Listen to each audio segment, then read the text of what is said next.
बिस्मिल्लाहिर्रहमानिर्रहीम। अस्सलामुअलैकुम।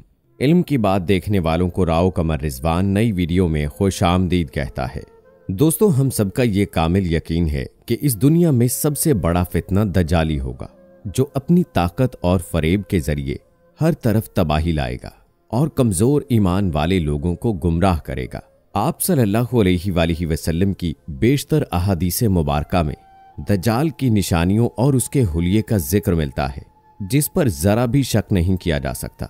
लेकिन आज से 16 साल पहले सऊदी अरब के सहरा से एक ऐसा पत्थर मिला जिस पर बिल्कुल वैसी ही तस्वीर बनी हुई थी जैसा कि हदीस मुबारका में बताया गया है। ये पत्थर किसने दरियाफ्त किया, ये कितने साल पुराना है और ये अहादीस मुबारका में दज्जाल के बताए हुए हुलिये से कितनी ममासलत रखता है, ये सब कुछ हम आपको आज की इसी वीडियो में बताएंगे। सो आपने इस वीडियो को आखिर तक लाजमी देखना है, और अगर आपने अभी तक हमारा चैनल इल्म की बात सब्सक्राइब नहीं किया है तो अभी सब्सक्राइब कर ले, साथ में लगे बेल नोटिफिकेशन को भी ऑन कर लीजिएगा ताकि लेटेस्ट अपलोड होने वाली वीडियोस आप तक बर वक्त पहुंचती रहें। तो चलिए दोस्तों, शुरू करते हैं आज की वीडियो। दोस्तों, नबी करीम सल्लल्लाहु अलैहि वसल्लम की तालीमात के मुताबिक दज्जाल का ज़हूर क़यामत के करीब और आखिरी दिनों में होगा, जिसका मकसद इस्लाम को और उसके पैरोकारों को इस दुनिया से ख़त्म करना होगा। यानी दज्जाल अल्लाह की मानने वालों को अपनी बंदगी करने पर मजबूर करके उन्हें जहन्नुम में धकेलने के लिए आएगा। आप सल्लल्लाहु अलैहि वसल्लम ने फरमाया कि दज्जाल एक आंख से काना होगा, वो एक जगह नहीं रुकेगा। उसकी रंगत सुर्खी माइल सफेद होगी, उसकी पेशानी नुमाया और गर्दन बहुत चौड़ी होगी, जबकि उसका कद छोटा होगा और कमर में कुब होगा। इसके बावजूद वो बहुत ताकतवर होगा और आम इंसानों की तरह नहीं चल सकेगा। दज्जाल के घुंघराले बाल होंगे जो सर से सांपों की मानद लटक रहे होंगे। दज्जाल एक मर्द होगा और औलाद पैदा करने की सलाहियत से महरूम होगा, और उसकी पेशानी पर दोनों आंखों के बीच काफर या काफ वे रे लिखा होगा। यकीनन आप इस हदीस मुबारका की रूह से समझ चुके होंगे कि दज्जाल की शक्ल सूरत क्या होगी। लिहाजा अब हम इस पत्थर पर बनी हुई तस्वीर पर बात करते हैं जो दज्जाल की शक्ल सूरत से मिलती है, जबकि इस पर सिर्फ दज्जाल ही नहीं, जबकि इस पर हजरत मूसा अलैहिस्सलाम और शैतान की तस्वीर भी देखी गई है। दोस्तों, ये पत्थर तकरीबन 3000 साल पुराना है, जब हजरत सुलेमान अलैहिस्सलाम का दौर था। इस टैबलेट नुमा पत्थर को उर्दन के माहिर archaeologist Ahmad Abdul Karim al Zawahiri ने सऊदी अरब के खंडरात से 2016 में दरियाफ्त किया, और फिर कुछ साल तक वो इस पर रिसर्च करते रहे और उन्होंने अपनी हैरत अंगेज रिसर्च को दुनिया के सामने रखा, जिसने सबके होश उड़ा दिए। इस रिसर्च के मुताबिक ये दुनिया का वाहिद दरियाफ्त शुदा पत्थर था जिसे चारों जावियों से देखा जा सकता था, और ये पत्थर हर जाविये से अलग तस्वीर दिखाता था। इस पत्थर के पहले जाविये पर जो शक्ल नजर आती है वो बज़ाहिर किसी बुजुर्ग की लगती है, जो कि माहिर आसारे कदीमा के मुताबिक हजरत मूसा अलैहिस्सलाम की है।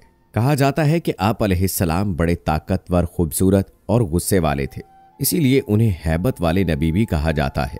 एक दिन आप अलैहिस्सलाम शहर से बाहर जा रहे थे कि आपने देखा एक मिस्री इसराइली को बेगार में लेकर तंग कर रहा है। जब हजरत मूसा अलैहिस्सलाम उसके करीब से गुजरे तो इसराइली ने हजरत मूसा अलैहिस्सलाम से फरियाद की। आप अलैहिस्सलाम ने मिस्री को सख्ती और जबर से रोकने की कोशिश की, लेकिन मिस्री ना माना। इस पर हजरत मूसा अलैहिस्सलाम ने गुस्से में आकर मिस्री के एक ऐसा तमाचा मारा कि वह वहीं ढेर हो गया। उसकी मौत का हजरत मूसा अलैहिस्सलाम को बहुत रंज हुआ, क्योंकि आपका हरगिज ये इरादा नहीं था कि उसको जान से मार दिया जाए। चुनाचे आप अलैहिस्सलाम ने अल्लाह ताला से इसकी माफ़ी मांगी और अल्लाह ताला ने आप अलैहिस्सलाम को माफ़ फरमा दिया। इस वाक़े से ये साबित होता है कि आप बड़े गुस्से वाले थे। लिहाजा अब आप इस तस्वीर को देखें जिसमें एक ऐसे बुजुर्ग की तस्वीर बनाई गई है जो बड़े गुस्से की हालत में है, जैसा कि हजरत मूसा अलैहिस्सलाम थे। अहमद अब्दुल करीम अल जवाहिरी के मुताबिक ये तस्वीर हजरत सुलेमान अलैहिस्सलाम ने बनवाई होगी, क्योंकि ये वो वाहिद नबी थे जिन्हें अल्लाह ताला ने मुजस्समे बनाने की इजाजत दे रखी थी। लिहाजा उनके कहने पर जिन्नात पत्थरों पर नक्शो निगार बनाते थे। अहमद अब्दुल करीम का कहना है कि जिस पत्थर पर यह तस्वीर बनाई गई है वो आम पत्थरों की निस्बत बहुत सख्त होते हैं, तो अगर उन पर कुछ बना दिया जाए तो उन्हें मिटाना नामुमकिन होता है। यही वजह है कि 3000 साल बाद भी ये नक्शो निगार वैसे के वैसे ही हैं। दोस्तों, अब अगर इस पत्थर को दूसरी साइड से देखें तो यहाँ हमें एक और तस्वीर नजर आती है जिसमें देखा जा सकता है कि उसकी एक आंख नजर आ रही है, जिसको देखते हुए अहमद अब्दुल करीम का कहना है कि ये तस्वीर दज्जाल की हो सकती है, क्योंकि अहादीस मुबारका में वाज़े तौर पर मिलता है कि दज्जाल एक आंख से काना होगा। लिहाजा आप ये देख लें कि इस शख्स को भी एक आंख वाला दिखाया गया है, जिसकी दूसरी आंख एक अंगूर के दाने जैसी है, जैसा कि हदीस मुबारका में बताया गया है। इस तरह इसके बालों को भी देखें तो वो भी घुंघराले नजर आ रहे हैं। और याद रहे कि ये बात भी हदीस मुबारका में बता दी गई थी कि दज्जाल के बाल घुंघराले होंगे। एक हदीस मुबारका में हजरत अब्दुल्ला बिन उमर रज़ियल्लाहु ताला अन्हो से रिवायत है, वो फरमाते हैं कि नबी करीम सल्लल्लाहु अलैहि वसल्लम ने फरमाया कि ऐ अल्लाह, हमारे शाम और यमन पर बरकत नाजिल फरमा। इस पर लोगों ने कहा कि हमारे नजद के लिए भी दुआ कीजिए, लेकिन आप सल्लल्लाहु अलैहि वसल्लम ने फिर वही कहा कि ऐ अल्लाह, हमारे शाम और यमन पर बरकत नाजिल फरमा। फिर लोगों ने कहा कि और हमारे नजद में, तो आप सल्लल्लाहु अलैहि वसल्लम ने फरमाया कि वहां तो जलजले और फितने होंगे और शैतान का सींग वहीं से तुलू होगा। इस हदीस मुबारका से ये बात साबित होती है कि शैतान का एक सींग होगा।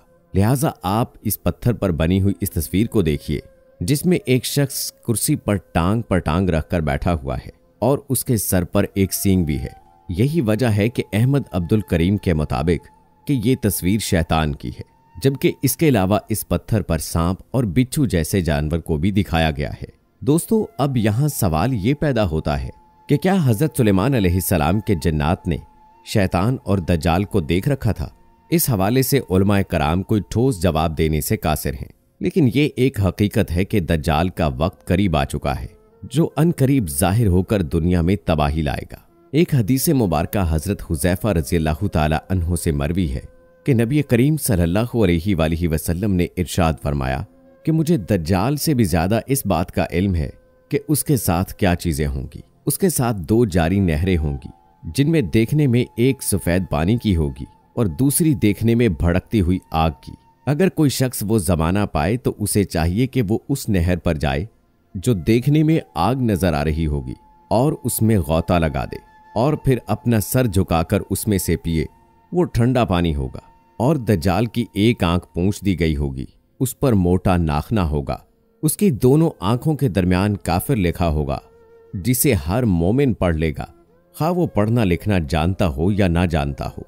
इस हदीस मुबारका में एक काबिल वजाहत बात दज्जाल अकबर की जन्नत और जहन्नुम से मुताल्लिक है। जब अल्लाह किसी को ढील देता है तो उसकी रस्सी को दराज कर देता है, और जब उसे सजा देने का इरादा फरमा लेता है तो उस रस्सी को खींच लेता है। दज्जाल अकबर जब खुदाई का दावा करेगा तो अल्लाह ताला उसे भी ढील देगा, हत्ता कि दज्जाल अपने साथ जन्नत और जहन्नुम को लिए फिरता होगा। जब किसी पर इनाम करना चाहेगा तो उसे अपनी जन्नत में दाखिल कर देगा, जो दर हकीकत अल्लाह ताला की जहन्नुम होगी, और जब किसी को सजा देना चाहेगा तो उसे अपनी जहन्नुम में दाखिल कर देगा। बज़ाहिर वो भड़कती हुई आग होगी, लेकिन हकीकत में अल्लाह ताला की जन्नत होगी। लोग जब उसके साथ जन्नत और जहन्नुम को देखेंगे तो खौफजदा होंगे और उस पर ईमान लाने लगेंगे, खास तौर पर जब वो देखेंगे कि जिन लोगों ने दज्जाल को अपना रब नहीं माना, दज्जाल ने उन्हें भड़कते हुए शोलों की नजर कर दिया, वो मजीद मरऊब हो जाएंगे। इसका मतलब है कि लोग जिस चीज को जन्नत समझ रहे होंगे वो उनकी नजर का धोखा और गलत फहमी होगी, हकीकत में वो जहन्नुम होगी, और जिस चीज को लोग जहन्नुम समझ रहे होंगे वो उनकी गलत फहमी होगी, हकीकत में वो जन्नत होगी। इसलिए नबी करीम सल्लल्लाहु अलैहि वसल्लम ने फरमाया कि अगर किसी इंसान को दज्जाल का जमाना मिल जाए और वो आजमाइश में पड़ जाए तो उसे चाहिए कि वो दज्जाल की जहन्नुम में बेधड़क छलांग लगा दे। वो आग उसके लिए उसी तरह ठंडी और सलामती वाली बन जाएगी जैसे हजरत इब्राहीम अलैहिस्सलाम के लिए बन गई थी, और उसे उससे कुछ नुकसान ना होगा। लेकिन अगर वो उसकी जन्नत में कूद गया तो समझ लेना चाहिए कि उसने बहुत घाटे का सौदा किया और वो खसारे में पड़ गया। इस दुआ के साथ मुझे दें इजाजत कि अल्लाह ताला तमाम मुसलमानों को सही तरीके से दीन इस्लाम को समझने और उस पर अमल करने की तौफीक अता फरमाए। आमीन सुम्मा आमीन।